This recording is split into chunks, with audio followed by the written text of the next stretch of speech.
हाँ बेटा, सभी को नमस्कार। आज की क्लास में अपन पढ़ेंगे कवि परिचय, और कवि परिचय के रूप में पढ़ेंगे कवि सुमित्रा नंदन पंत। आज का जो टॉपिक है वो है कवि सुमित्रा नंदन पंत। आपको लग रहा होगा कि ये नाम से तो महिला दिख रही है, लेकिन सर ने लिखा है कवि। बेटा ये कवि ही है, कवयित्री नहीं है। ये कवयित्री नहीं है, कवि ही है। नाम देखिए, मैं आपको बताऊंगा सुमित्रा नंदन पंत कैसे है, क्या है, इनका मूल नाम क्या है, आप ध्यान से पढ़िए। थोड़ा सा मैं 5-10 मिनट इसके बारे में डिस्कस कर लेते हैं अपन, उसके बाद में पढ़ेंगे। देखिए बेटा, हिंदी साहित्य का तीसरा काल रहा है छाया, आधुनिक काल का तीसरा चरण। वैसे आपको बताऊं, हिंदी साहित्य को 4 कालों में बांटा गया है: आदिकाल, भक्तिकाल, रीतिकाल और आधुनिक काल। अब आधुनिक काल में भी क्या किया गया है, 6 भाग किए गए हैं। तो इसका जो तीसरा चरण है वह है छायावाद। पहला है भारतेंदु युग, जिसको पुनर्जागरण काल कहा जाता है। दूसरा है द्विवेदी युग, जिसे जागरण सुधार काल कहा जाता है। तीसरा है छायावादी युग, जिसे प्रसाद पंत निराला जी का युग कहा जाता है। तो बेटा उस तीसरे चरण के यानी छायावादी युग के ये प्रतिनिधि कवि हुए हैं सुमित्रा नंदन पंत। इनका संबंध, जिसको अपन प्रकृति का स्वर्ग कहते हैं, देवताओं की नगरी कहते हैं, यानी इनका जन्म उत्तराखंड राज्य में हुआ। उत्तराखंड राज्य में इनका जन्म प्रकृति की सुरम्य घाटियों में हुआ। उत्तराखंड राज्य के, जिसको उत्तरांचल भी पढ़ा जाता है, उत्तराखंड राज्य के अल्मोड़ा जिले के कोसानी गांव में इनका जन्म हुआ है। प्रकृति का सुंदर समावेश इनके काव्य में, इनकी कविताओं में किया गया है। यूं कहें कि प्रकृति की सुंदरता, प्रकृति की कोमलता इनकी कलम में ही समाहित है। जब इनकी कलम चलती है तो प्रकृति जीवंत हो उठती है, इसलिए इनको प्रकृति का सुकुमार कवि कहा जाता है। आपसे पूछा जाए कि प्रकृति का सुकुमार कवि किसे कहते हैं, तो आप बिना किसी झिझक के उत्तर देंगे, सुमित्रा नंदन पंत को प्रकृति का सुकुमार कवि कहा जाता है। बेटा इनका मूल नाम था गोसाई दत्त। सुमित्रा नंदन पंत का मूल नाम है गोसाई दत्त। इनको उपनाम से भी जाना जाता है। कैसे भाई, नाम इनका काव्य में सुमित्रा नंदन पड़ गया, तो देखिए क्या है इनके नाम में एक रहस्य। इनका अन्य नाम है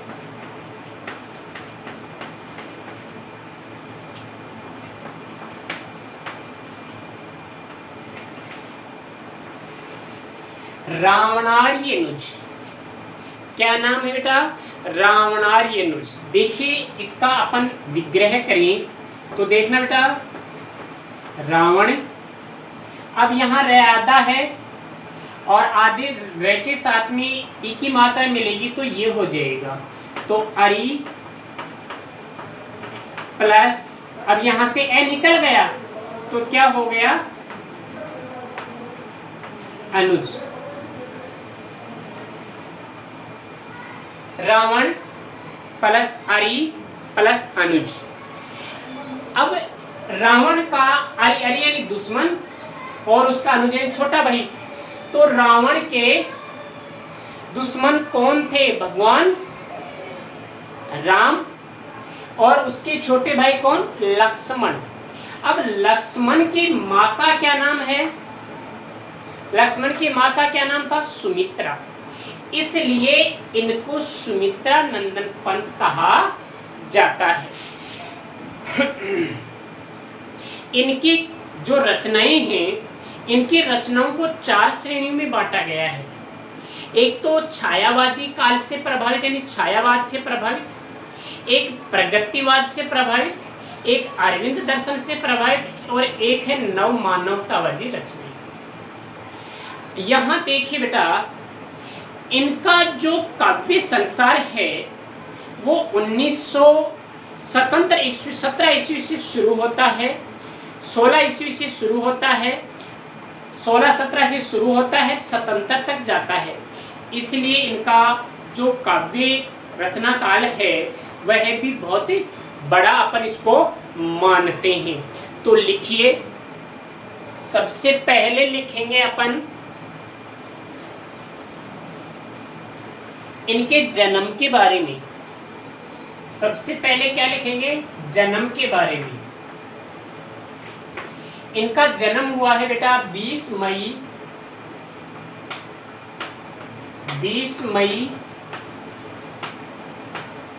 1900 ईस्वी।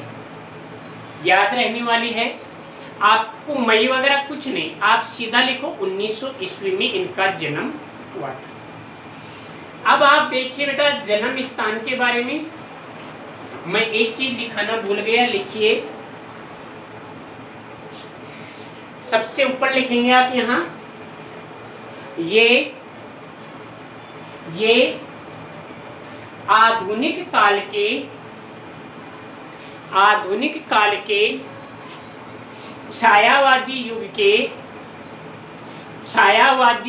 के प्रतिनिधि कवि हुए हैं। आधुनिक काल के छायावादी युग के प्रतिनिधि कवि हुए हैं। अब लिखिए आप जन्म, और अब जन्म स्थान लिखिए। उत्तराखंड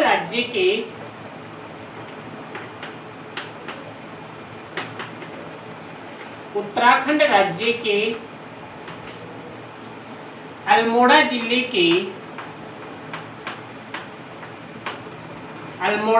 के कोसानी गांव में, ये जो प्रदेश है इसको कुमायूं कहा जाता है। कुमायूं प्रदेश, क्या? कुमायूं प्रदेश कहा जाता है। तो कुमायूं प्रदेश में इनका जन्म हुआ था। जैसे अपना शेखावाटी है, ढूंढाड़ है, मारवाड़ है, मेवाड़ है, हाड़ौती है, मेवात है, बांगड़ है, कांठल है, उसी प्रकार से वहाँ का जो भूभाग है वो कुमायूं कहलाता है। तो वहाँ पर इनका जन्म हुआ था।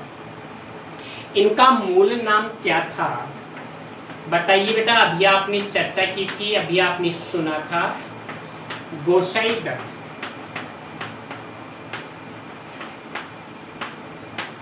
मूल नाम था गोसाई दत्त। इनका उपनाम था रामनारायणुज।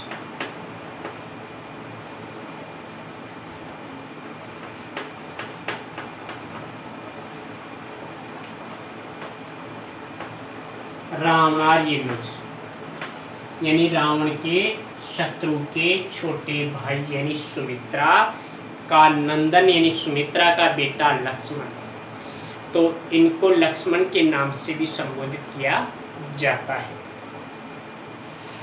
अब देखिए, इनको और भी कहा जाता है, इनको कहा जाता है बेटा छायावाद का विष्णु। छायावाद का, जिस प्रकार से देवताओं के स्तंभ माने जाते हैं ब्रह्मा विष्णु महेश, इसी प्रकार से छायावाद के 3 स्तंभ हैं, ब्रह्मा विष्णु महेश। उसमें एक कवयित्री भी आ जाती है महादेवी वर्मा। तो 4 आधार स्तंभ माने जाते हैं छायावाद के। छायावाद के 4 जो आधार स्तंभ हैं ब्रह्मा विष्णु महेश। तो ब्रह्मा कहा जाता है जयशंकर प्रसाद जी को, विष्णु कहा जाता है सुमित्रा नंदन पंत को, महेश कहा जाता है, महेश जो कहते हैं वो कवि हैं बेटा सूर्यकांत त्रिपाठी निराला। सूर्यकांत त्रिपाठी निराला जी को छायावाद का महेश कहा जाता है और छायावाद की दुर्गा यानी शक्ति कहा जाता है महादेवी वर्मा को। तो ये 4 आधार स्तंभ माने जाते हैं। अब देखिए क्या है बेटा, इनकी जो प्रमुख रचनाएं हैं, काव्य भाषा तो है खड़ी बोली, काव्य भाषा खड़ी बोली,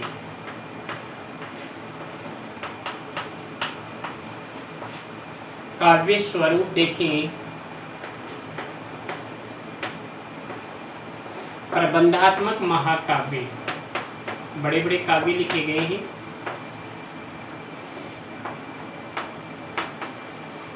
महाकाव्य श्रेणी के प्रबंधात्मक के काव्य हैं। प्रमुख रचनाओं में देखिए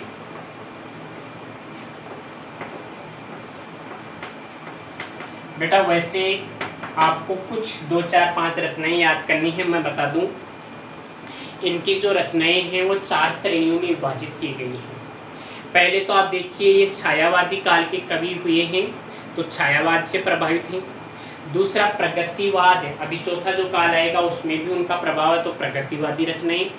फिर अरविंद दर्शन, यानी इन्होंने छायावादी युग में अरविंद दर्शन को आधार मानकर काव्य रचना की, तो उससे प्रभावित, जैसे जयशंकर प्रसाद ने प्रतिभिज्ञा दर्शन लिया था। और फिर है नव मानवतावादी रचनाएं, तो इसमें आप मिली जुली रचनाएं लिख लीजिए 5-7, जिसमें उच्छ्वास,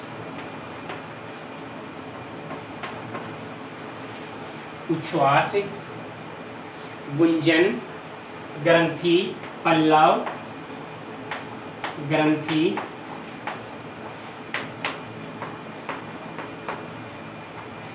पल्लव, युगांत, युगवाणी, युगांत, युगवाणी,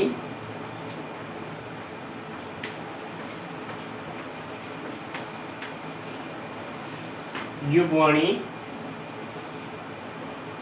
ग्राम्या, ग्राम्या, चिदंबरा,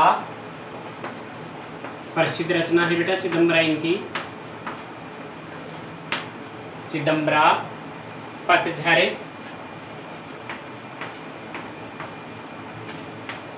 पतझर, युगपथ, कला और बूढ़ा चांद, युगपथ, कला और बूढ़ा चांद,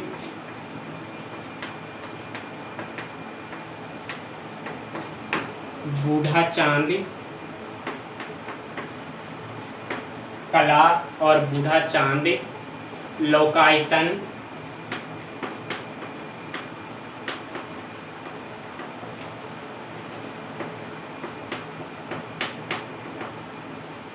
इत्यादि।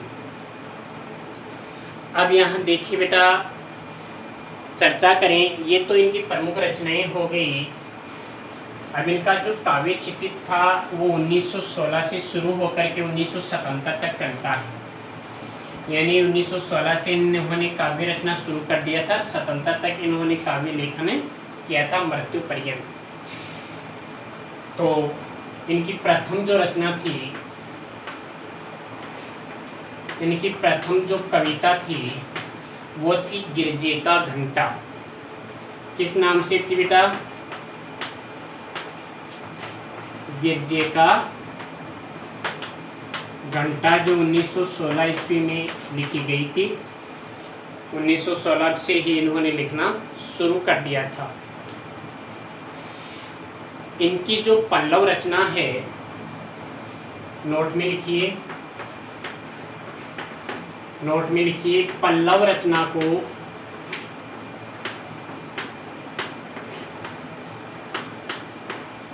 छायावाद का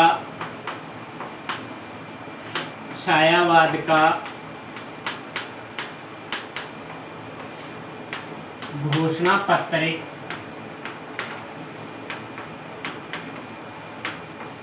कहा जाता है। छायावाद का घोषणा पत्र किसे कहा जाता है? इनकी जो पल्लव रचना है ना बेटा,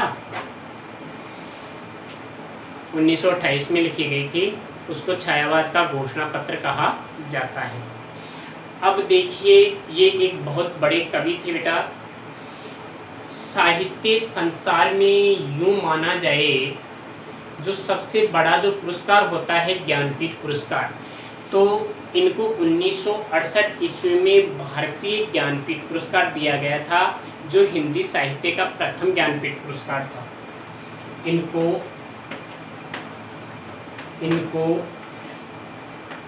1968 ईस्वी में भारतीय ज्ञानपीठ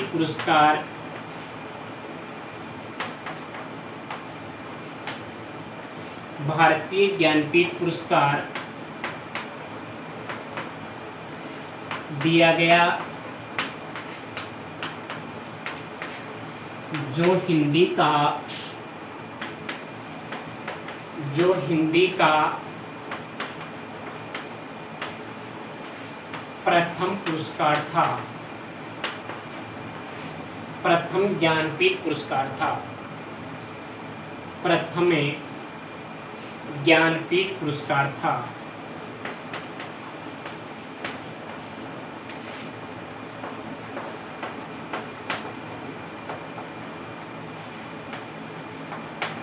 जो हिंदी का प्रथम ज्ञानपीठ पुरस्कार था। इसके बाद देखिए बेटा, इसमें साहित्य अकादमी पुरस्कार भी मिलता है। तो मैंने आपको एक रचना लिखवाई थी, कला और बूढ़ा चांद। इनको 1960 ईस्वी में कला और बूढ़ा चांद, कला और बूढ़ा चांद रचना के लिए साहित्य अकादमी पुरस्कार, साहित्य अकादमी पुरस्कार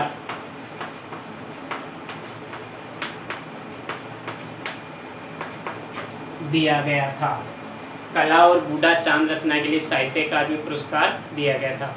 इसके अलावा भी इनको कई पुरस्कार मिले थे। तो देखिए, इनके अलावा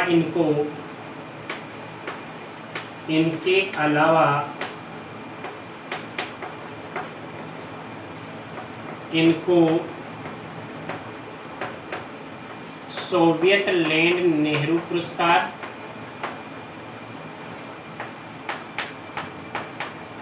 सोवियत लैंड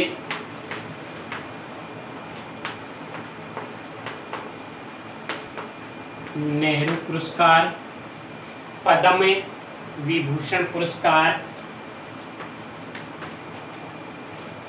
पद्म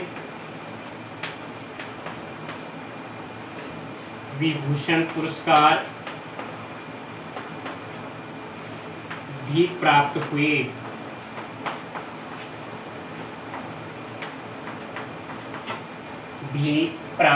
यानी इनको काफ़ी कुछ मिला है। अब देखिए बेटा, आपको मैंने एक बात लिखवाई थी कि इनको छायावाद का विष्णु कहा जाता है, इनको प्रकृति का सुकुमार कवि कहा जाता है। क्यों? क्योंकि इनके काव्य में प्रकृति की सुंदरता का समावेश किया गया है, प्रकृति का सुंदर वर्णन किया गया है। तो इनको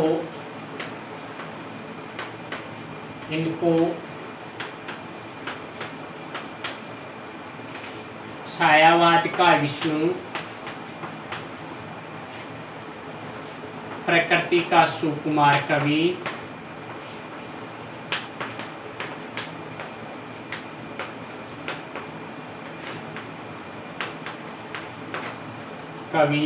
कहा जाता है।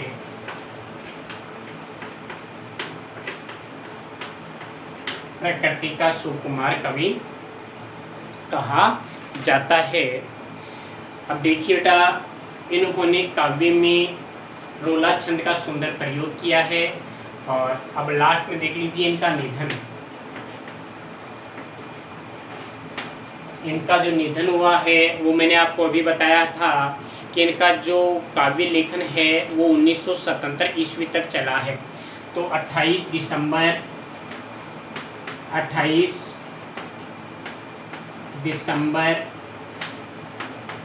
1977 ईस्वी को इनका निधन हो गया था।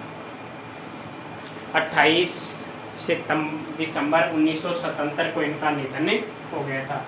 तो ये थे बेटा कवि सुमित्रा नंदन पंत, जिनके बारे में आप पढ़ रहे हैं। इसको आप ध्यान से पढ़िए और इसको होमवर्क में भी तैयार कीजिए। धन्यवाद।